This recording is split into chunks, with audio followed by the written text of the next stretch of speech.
να το κάνουμε πράξη.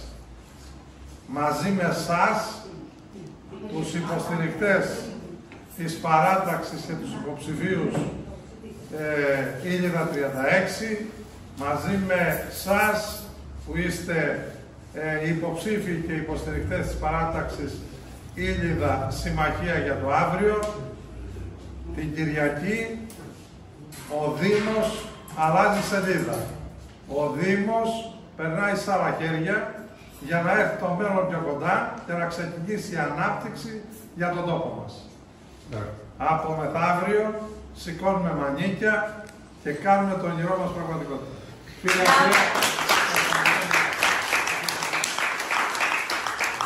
Εγώ να ξέρετε θα έρθω στο δημαρχείο με την κλίτσα.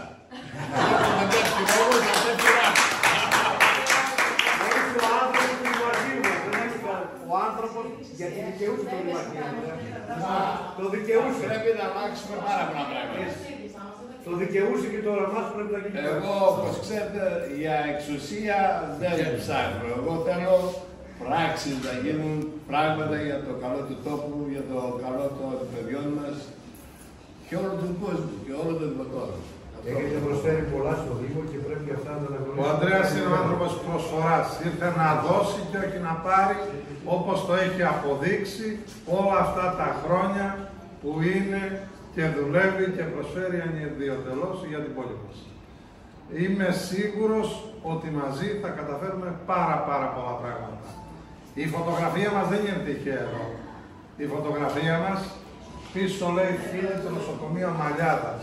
Το όνειρό του ήταν και παραμένει η λειτουργία του νοσοκομείου, ενός νοσοκομείου που χτίστηκε με χρήματα των ομογενών εξ Αμερικής, όπου ένας εξ αυτών νεότερης γενιάς είναι και ο Ανδρέας και γι' αυτό είμαστε εδώ. Να δεσμευτούμε απέναντί του ότι αυτούς τους στόχους τους ενστερνιζόμαστε κι εμείς.